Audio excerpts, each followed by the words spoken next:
Le blanc, c'est son nom, et c'est juste son prénom.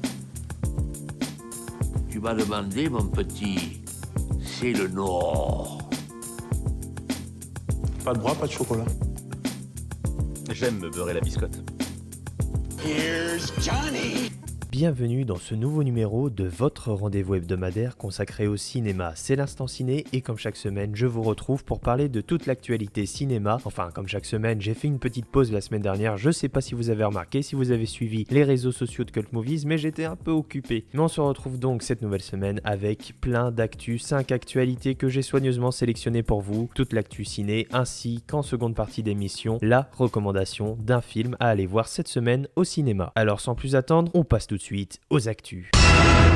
Notre première info nous vient de The Hollywood Reporter et le site américain nous apprend que Nicolas Cage, l'acteur également américain, sera Dracula pour le nouveau film de monstre Universal intitulé Rainfield. C'est avec Nicholas Hoult et donc Nicolas Cage incarnera Dracula. Ça marque avant tout le retour de Nicolas Cage aux grosses productions hollywoodiennes. En effet, l'acteur a été plutôt habitué ces dernières années à des plus petites productions. On peut le voir encore actuellement dans quelques cinémas dans un film qui s'appelle Pig. Il a également tourné pour ce Notion. Bref, Nicolas Cage de retour pour incarner Dracula, qui plus est à Hollywood, ça fait plaisir.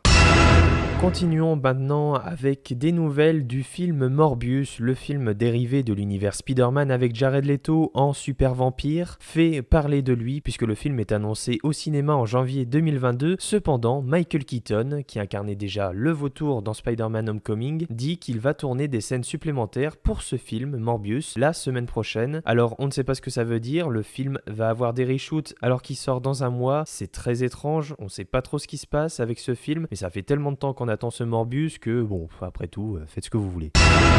Un petit tour maintenant du côté des bandes annonces et cette semaine on a eu droit aux premières images justement de Spider-Man. On continue avec le film Spider-Man Across the Spider-Verse partie 1. En effet, c'est le retour en animation de Spider-Man après l'excellent premier film qui avait d'ailleurs gagné l'Oscar du meilleur film d'animation, Spider-Man Into the Spider-Verse, produit par Chris Miller. Des images surprenantes, des images qui nous donnent envie de retourner dans cet univers ultra visuel, ultra comic book et ultra coloré de Spider-Man. On a également eu la toute nouvelle bande-annonce du film Matrix 4 Matrix Resurrection. Le film est attendu le 22 décembre au cinéma, ça arrive. Une première bande-annonce pour le film Ogre avec Anna Girardot, un film fantastique, un film de genre français, ça sort au cinéma le 9 mars 2022 et je suis particulièrement intrigué par ce film. Il va y avoir une suite au film Marvel Shang-Chi. Le film a été un succès en salle ces derniers mois et une suite est bel et bien en préparation. Le réalisateur Destin Daniel Cretton reviendra à la réalisation de ce nouveau film. Cette information nous a été révélée par Deadline. Et enfin pour terminer ces actus qui sont décidément placés sous le signe Marvel, la productrice Amy Pascal, la productrice de l'univers Spider-Man au cinéma, affirme qu'un Venom 3 est actuellement en réflexion du côté des studios. Cette information nous vient de Collider. Donc après le succès du premier film ainsi que le succès également au box-office de Venom 2, et je dis uniquement au box-office parce que critique c'est autre chose, il va donc y avoir un Venom 3, en tout cas c'est dans les plans de Sony et Marvel. Qui plus est, toujours dans cet entretien, Amy Pascal révèle également qu'une nouvelle trilogie Spider-Man est en développement toujours dans ces mêmes studios et que l'acteur Tom Holland, qui incarne actuellement Spider-Man au cinéma, devrait également être de la partie. Et c'est déjà l'heure du film de la semaine et cette semaine je voulais vous parler d'un film américain, un film réalisé par Steven Spielberg lui-même. Je parle bien évidemment de West Side Story.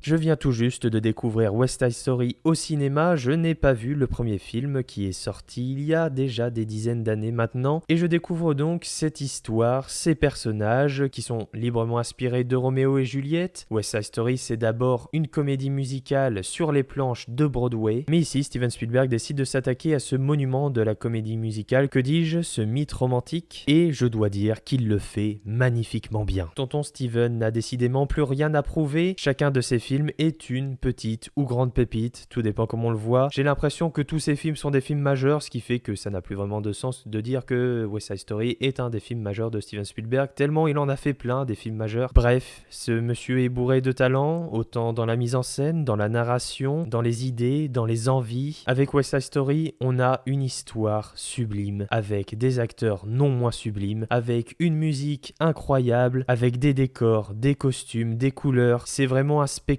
visuel, ça regorge d'inventivité, de créativité, la rétine, les oreilles, tous nos sens sont mis en exergue devant ce film, que dis-je, devant cette œuvre, devant cette beauté que l'on a sous nos yeux. Alors oui, l'esthétisme du film, c'est sans doute l'un de ses gros points forts, puisqu'on a des plans, des images, des décors, des costumes, bref, c'est sublime, vraiment, on en prend plein les yeux. C'est un spectacle vivant, un spectacle visuel et un spectacle sonore également. Comédie musicale oblige, on a des musiques, on a même des sublimes chorégraphies. Bref, je pense que le mot sublime est sans doute le mot qui définit le mieux ce film West Side Story de Steven Spielberg. Je ne connaissais absolument pas cette histoire et je ne suis pas non plus un immense adepte des comédies musicales. Mais là, je dois dire que j'ai été happé dès les premières secondes par cet univers, par ce film, par cette proposition singulière, étonnante, remplie d'émotions, de diversité. Un film qui met également en scène et qui traite de sujets d'actualité, notamment la lutte des classes, les rapports de genre, les rapports de domination et de hiérarchie au sein du couple ou entre individus, entre ethnies. Bref, c'est un film qui est tout aussi intéressant à étudier sociologiquement parlant par justement le prisme des sujets qu'il traite. Un film d'actualité donc, mais également un film qui nous fait rêver, qui nous fait voyager, avec lequel on a envie de rester, de ne jamais le lâcher, même s'il dure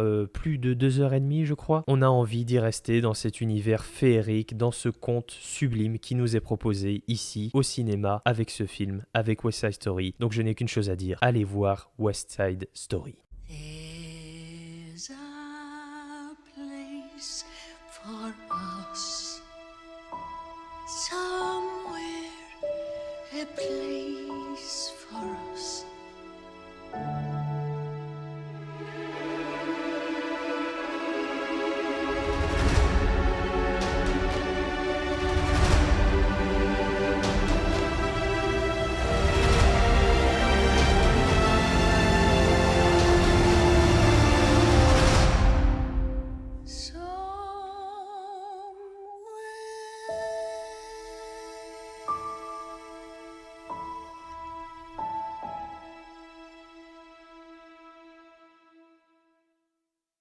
Voilà, c'est tout pour cette semaine. Je vous remercie d'avoir écouté cette émission. Vous pouvez bien évidemment vous abonner pour avoir directement chaque émission dès leur sortie. Vous pouvez également me suivre sur Twitter et Instagram pour être au courant des dernières actus ciné. Les liens sont comme d'hab en description. Voilà, c'est tout pour cette semaine. Je vous remercie une nouvelle fois d'avoir écouté cette émission et de votre fidélité. Rendez-vous la semaine prochaine pour un nouveau numéro de l'Instant Ciné rempli de joie, de cinéma, d'actu et de bonheur comme d'habitude. Alors je vous dis à la semaine prochaine. Ça dépasse tout ce que j'ai pu imaginer.